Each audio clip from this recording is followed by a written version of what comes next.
right now, though, very pleased to have with us on the program Emily Miller of the Washington Times. Emily, how you doing? I'm great, thank you. Well, were you glued to your computer earlier today as Senator Feinstein and Senator Schumer and Senator Durbin took to the stage along with law enforcement and clergy and those affected by violent crime and said we need this gun ban? Well, as you said, these guys are anything but, nothing but dramatic. They love drama. They, flanked with police. And then what's crazy about this is Dianne Feinstein puts up 10, what she calls assault rifles that she wants to ban, which are illegal in D.C. So I just posted a story. Did Dianne Feinstein just pull a David Gregory? I mean, as we remember, the NBC anchor had a 30-round magazine on his Washington, D.C. set was illegal. He asked the police for permission. They said no, and he did it anyway, but was not prosecuted in the end. She did it. I asked her office, and they said we coordinated it with the Metropolitan Police Department and Capitol Police. So I asked the Metropolitan Police Department, and they wouldn't answer and said all questions were the Capitol Police. So, I mean, the point is that, Dianne Feinstein wants to put out new bans, wants to take away 158 specific guns, plus almost every black rifle in this country, yet she doesn't abide by the laws herself because they don't apply to her. Well, no. I mean, come on, Emily. She's a senator.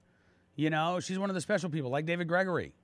Exactly. I mean, it's the politician / TV anchor loophole to the law, which you and I don't get to partake in, apparently. I got to tell you, I thought it was fascinating that Senator Feinstein kept talking about how, these guns only belong in the hands of our military and our law enforcement. And yet, in Washington, D.C., if a member of the military, an active duty military member, has a round of ammunition in their backpack as they, accidentally, as they walk through a metal detector, they can be arrested, they can be charged. I mean, Senator Feinstein doesn't give a damn about our soldiers when it comes to the gun laws in the District of Columbia. Nor does she care about the gun laws in the nation that she's trying to push. And she, as you heard her say, first of all, she referenced, what this is all doing, looking at the big picture, is all these gun grabbers are exploiting this horrendous tragedy in Newtown for their agenda. Dianne Feinstein was working on this new assault weapons ban before the election, before Obama was reelected. This has been on her agenda.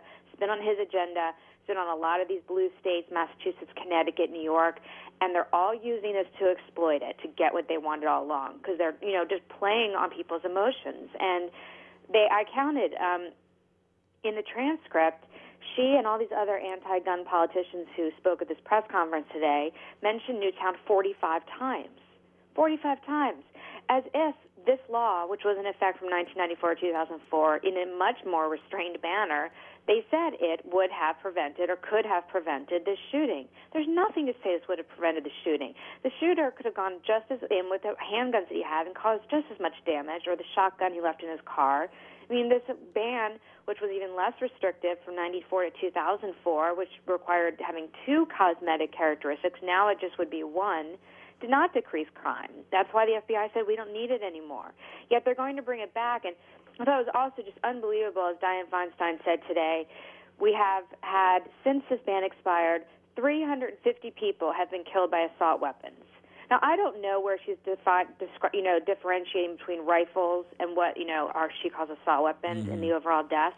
But I did the math, and that comes down to 38 people a year are being killed with these assault weapons. Now, not that 38 people don't matter, and I'm sure they're very important. Every one of them matters to someone. But I looked at what else 38 people had died of. And one of the things is, in the whole state of New York, in all of 2012, there are 38 people who died of salmonella. So, perhaps you should spend more time looking at the hot dog vendors in Manhattan and, less time worrying about the national gun laws. So, as you can see, these laws are nonsensical, but they're ways to slowly ban guns in their entirety, and that's why this new assault weapons ban doesn't just apply to rifles. It applies to semi-automatic pistols, handguns, and shotguns as well. Yeah, as Senator Feinstein said, 158 banned items by name, and then you get into the characteristics. As you say, the definition of assault weapon has magically changed. which tells me, again, it's just further proof, Emily, that assault weapon is a made-up term that means whatever the user wants it to mean. Senator Feinstein. Yeah, go ahead. I'll say, as you know very well, much more than even I know, is assault weapon actually does mean something. It means an automatic or machine gun. It means the guns that the military uses on top of the tank in Iraq. That's what it means. It does not mean the standard semi-automatic guns that people have here. I mean, these, what they call assault weapons, the NSSF calls modern sporting rifles. The majority of these people, they did a survey of them, are over 35. They're married. Half of them are former military and law enforcement because they're comfortable with these guns. Most, 90% of them use them for target practice. 80% use them for home defense. 70 or 60% use them for hunting, small varmints. These are not the guns of criminals, but this is a way to scare people because these guns do look scary. And I'll say it myself. When I first started seeing them, I was like, yikes, that looks like a machine gun. It's just easy because you've seen them in movies and TV, and that's what it sounds like and thinks like, and it's all very deliberate. Because once they start going after those, and as we've seen now, they've expanded it into handguns. They've expanded it into shotguns. So, when you hear these politicians today talking about how we're not taking away hunters' rights, you know that they're not respecting the Second Amendment, because that's not, as you say all the time, Cam, that's not what the Second Amendment is about. It's about government tyranny. It's not about hunting rights. So they really have zero respect for the Second Amendment, and they've had this agenda, and they're just, I think, disgustingly and shamefully exploiting the deaths of these children to do what they've been trying to do for years. Well, I listen, I think that you're right, Emily. We've seen legislators who are pushing similar bills say this would not have stopped the massacre at Sandy Hook. This would not have prevented, a tragedy like that. But we have to do, quote unquote, something.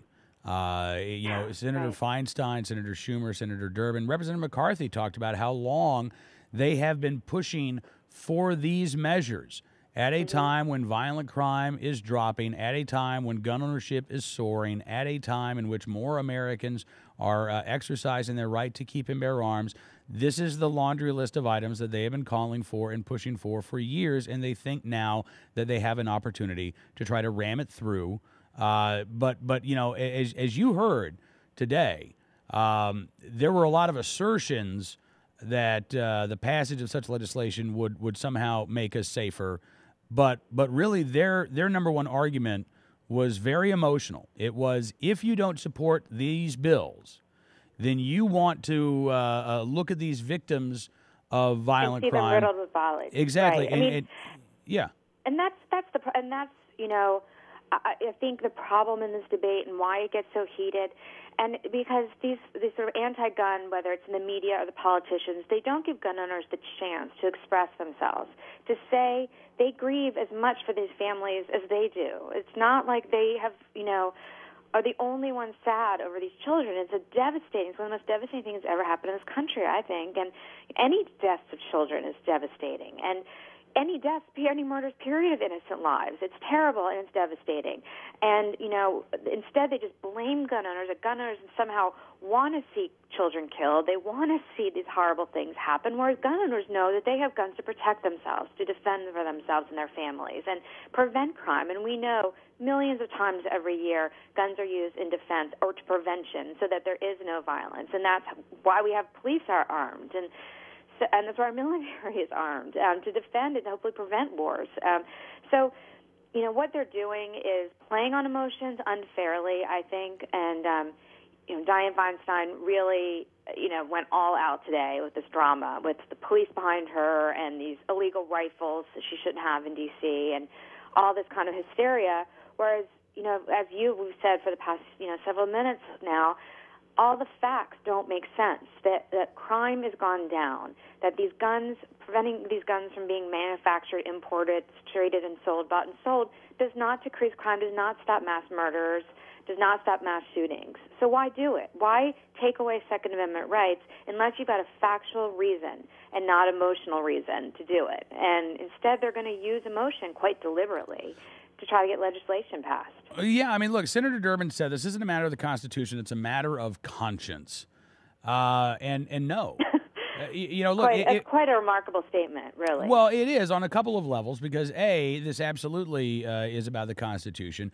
B, again, you've got this attempt to stake the moral high ground that if you don't support these gun control measures, then your conscience, where is your conscience? And here's the thing, Emily, honestly, I don't understand how these gun control advocates can go to these high crime neighborhoods in places like Chicago, how Senator Durbin can talk to constituents in places that have had restrictive gun control laws in place for decades and look their constituents in the eye and say, you know what, it's going to be the next law that works. It's going to be the next law that's going to keep you safe. They're going to, the bad guys, they're going to pay attention to the next law.